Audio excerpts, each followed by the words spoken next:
Boy, it's an old one. I think I have 3 of that one. I have no idea what this is. Oh, I see an interesting bottle over here. I never have too many cheese slicers. I have to have it. You like that one? I don't like them to look too new. Those are good. If you need. What? I don't need a receipt. Nope. Let me get you some change. Great. If I think I'm going to use it, I'm going to keep it. I mean, I don't hoard other things, but just things that I think I'm going to make something of it for art.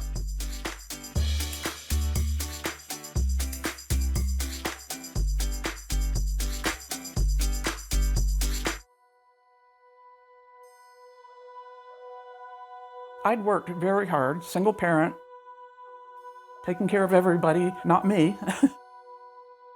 After my children left home, I knew I could go anywhere I wanted.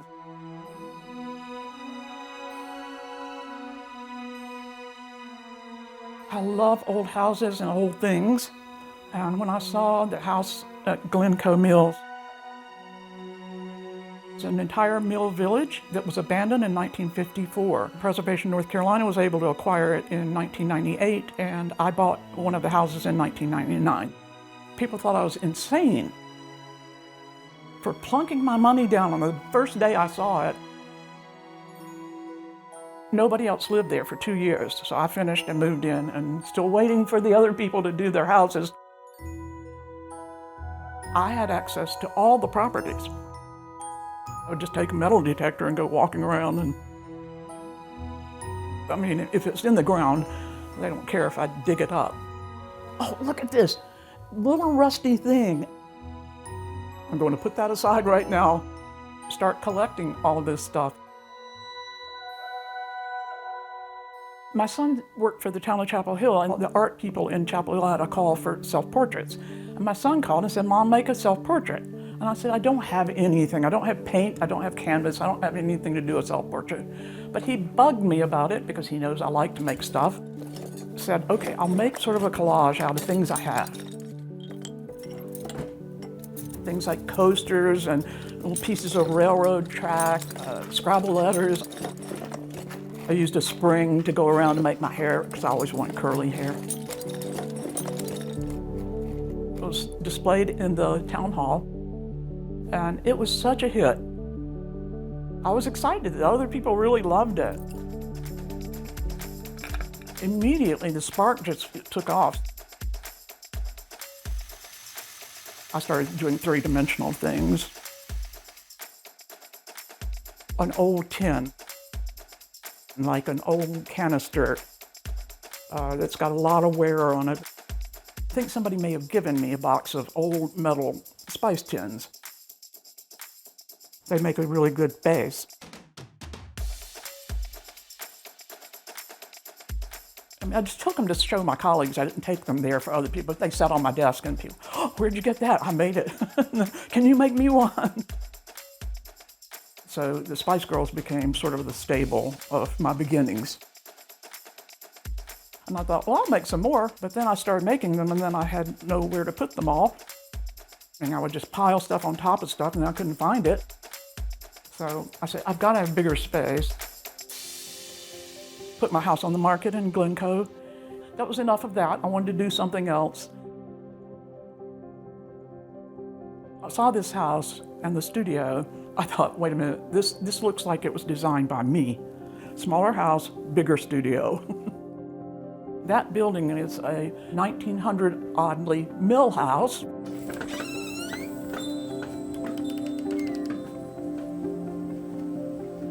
Luckily, the building has very high ceilings, so I can go all the way to the ceilings with all my things.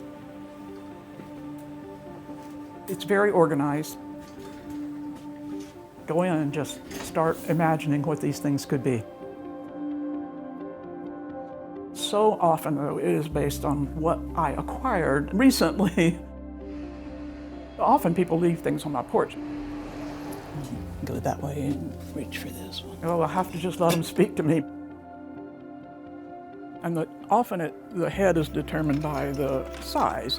Not that I'm trying to make him anatomically correct, but I try to steer away from just spheres, but I'll have to say I fall back on that because if you think about what you can find for a head, if they're rusty, all the better in my opinion.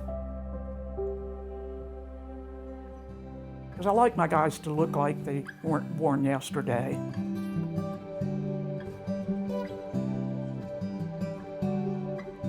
This piece, the body is an old sifter, but I thought the patina on it and the little embossing was super.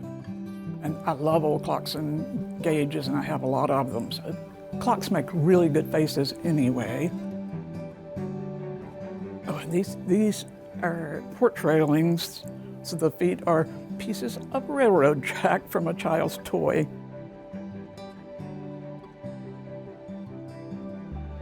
Well, one thing is, I didn't know a soul in Hillsborough here, and I thought, I've got to get myself known in this town if I'm going to sell art.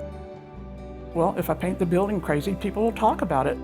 While I was working on it, people would stop by and go, oh yeah, somebody at the bar told me, who's that crazy lady with the colorful house? So it worked. Good morning. Good morning, how are you? I'm good. Hello. Hey, how are you? Good. We're good. People say, oh my goodness.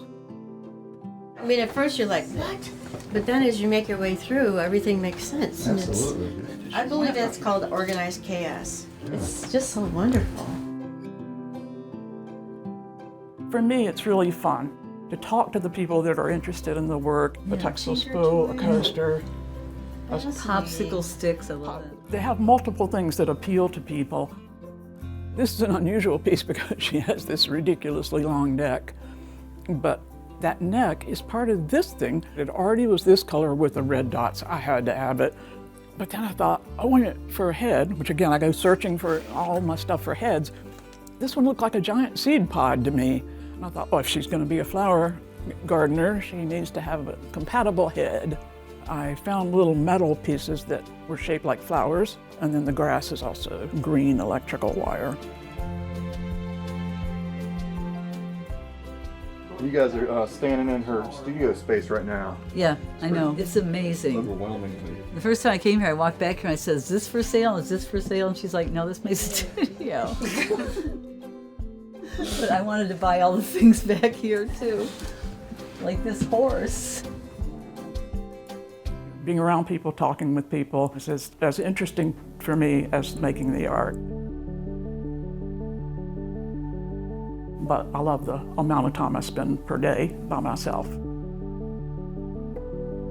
I love doing anything where you become so immersed in it that you lose track of time. And marvelous. I just decide, and people say, how do you decide? I don't know, I look at it and sort of get an idea of what the guy will be like. You know, do I like it? Is there some part of it that bothers me? These are plastic, I don't like to use plastic, but he does need a hat. Oh, here's a choice. Boy, the hats are just miscellaneous. Older one in here somewhere. It's an old Vicks Vapor Rub cap. Yeah, I like the look, but the color is just not quite right. What makes a good hat? Something with some personality or design, or sometimes it's just the color or shape of it. Oh, it's a wizard hat. I see all kinds of things that you can use as hats. Yep, look at that. Find that one hilarious. How about an army helmet? Oh, but I think I see the perfect one. I just said color and design. Look at that. Perfect. I think it's this one. And it's going to be called, and she had music wherever she goes.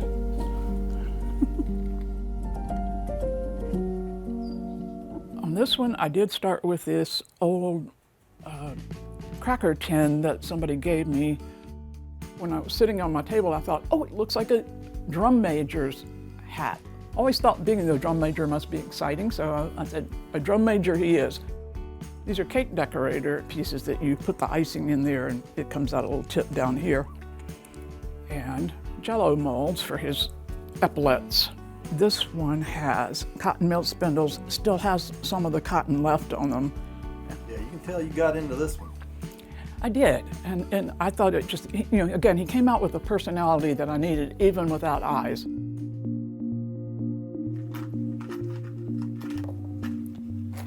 The faces are the hardest thing I do. There it is.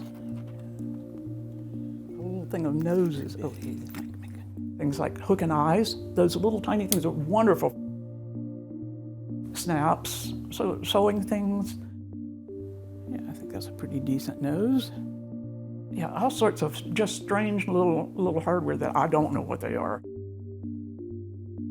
If I give her eyebrows, eyelashes, she'll be girl farmer.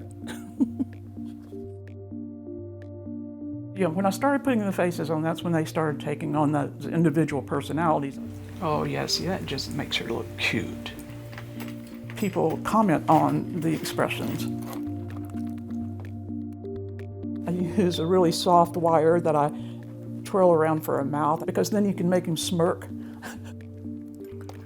The personality is what's important to me, is how they look like fun people. Oh, and I think she's missing his ears.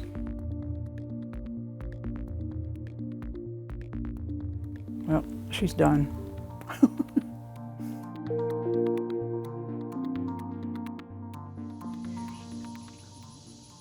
I did think when I retired, I really did think I would just sort of kick back. But I found after a week, I'm not good at kicking back. I don't relax well. I have to be busy. So I decided I would go into this full time, and I've just enjoyed every minute of it. And that's been 15, 17 years? Oh, longer. Then the box would be the next thing to carry. Creating is, as I have discovered, is such an essential part of me and my daily routine. I'll do this until I can't do it anymore. When you're required to write down how you want your label to be in such and such, and I always put figurative assemblage, because it's figures and assemblage, putting things together. Oh boy, it's very wiggly. But once I sort of thought about it, I went, oh, this is what I do, is folk art. All right, what do you think of that? Looks wonderful. Sorry. The very first art I made, I remember it like it was yesterday. My neighbor had the same birthday as me, and I was 6 and he was 60, and he gave me a paint by number. It was just an eye-opener for me. I'd never seen paint before, and since then I can't remember a time that I didn't create. I have the piece framed in my kitchen. It's an old mill, strangely.